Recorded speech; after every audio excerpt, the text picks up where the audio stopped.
Voici dans cette vidéo la correction de l'exercice numéro 10, page 359, sur donc l'effet Doppler, avec une explication qualitative.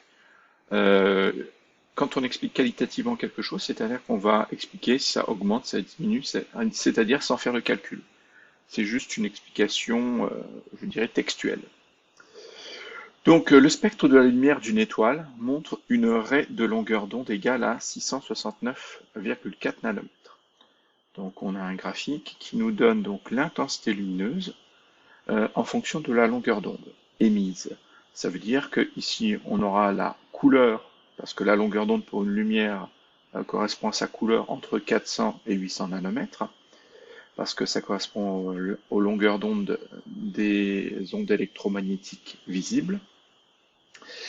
Et là, on a donc bien un pic à 669,4 nanomètres. Donc, ce pic correspond à une forte intensité lumineuse, c'est-à-dire à une raie lumineuse. Donc, c'est bien ce qui est précisé dans la petite phrase au-dessus. Ensuite, avec une source et un capteur immobile sur Terre, cette raie a une longueur d'onde égale à 656,3 nanomètres.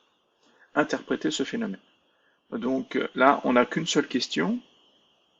On nous demande d'interpréter le phénomène, c'est-à-dire que si la source et le capteur sont immobiles, normalement, on est censé avoir pour cette même couleur une longueur d'onde de 656,3 nanomètres.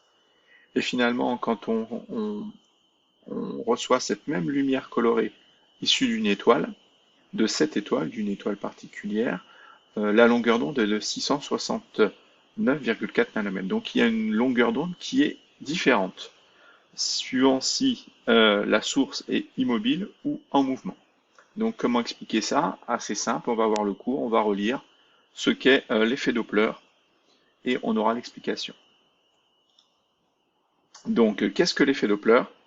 Quand une source sonore est en déplacement par rapport à un observateur fixe, la fréquence de l'onde perçue par l'observateur est différente de celle de l'onde émise par la source. C'est l'effet Doppler. Donc c'est exactement ce qu'on vient de voir, c'est que la fréquence peut varier. Et comme le montre le schéma, la longueur d'onde aussi peut varier. Donc là, la longueur d'onde, on ne l'a pas précisé. C'était juste un petit document à savoir pour introduire l'effet Doppler. Mais on le voit ici, dans cette conclusion, quelles sont les grandeurs physiques de l'onde modifiées lorsque l'on observe l'effet Doppler. Et comment évolue-t-elle? Eh bien, on voit que la fréquence et la longueur d'onde perçue, c'est-à-dire perçue par l'observateur, donc reçue finalement, pas émise par la source, mais bien reçue par l'observateur, sont modifiées. On nous dit donc qu'on aura bien une modification. Donc c'est bien l'effet Doppler qui est à l'origine de ce phénomène. La source se rapproche d'un observateur immobile. Dans ce cas, la fréquence augmente, la longueur d'onde diminue. La source s'éloigne d'un observateur immobile. On a donc la fréquence qui diminue et la longueur d'onde qui augmente. Donc on est dans quel cas? Donc il faut bien sûr comparer le point de référence pour savoir si ça augmente ou si ça diminue. Donc on va comparer la longueur d'onde, savoir si elle diminue, si elle augmente. C'est par rapport à quand c'est fixe.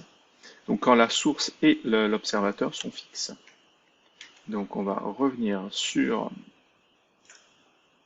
je vais y arriver, voilà. On va revenir donc ici.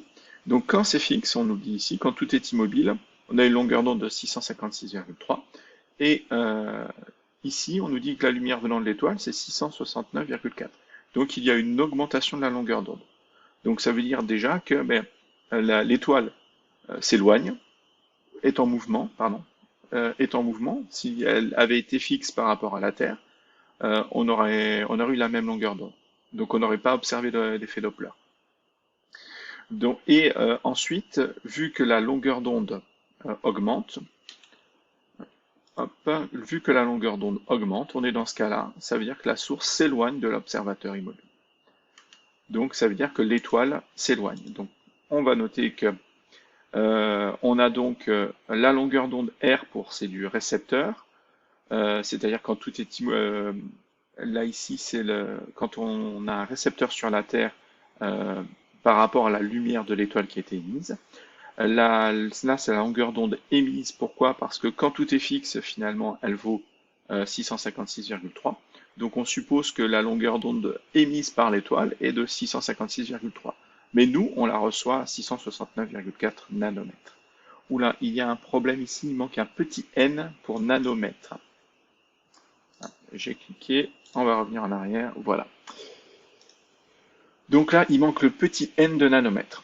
On observe l'effet Doppler, c'est parce que les deux longueurs d'onde sont différentes. C'est ce qu'on nous dit. Les deux longueurs d'onde sont différentes, donc l'étoile est en mouvement par rapport à la Terre. Peut même imaginer la Terre n'est pas immobile dans l'univers, donc ici on est dans un cas un tout petit peu plus complexe, beaucoup plus complexe. L'étoile et la Terre sont en mouvement l'un par rapport à l'autre, donc il n'y a pas de souci. Les deux sont en mouvement, donc il y a bien l'effet Doppler. Et la longueur d'onde reçue est supérieure à la longueur d'onde émise, donc l'étoile s'éloigne de la Terre.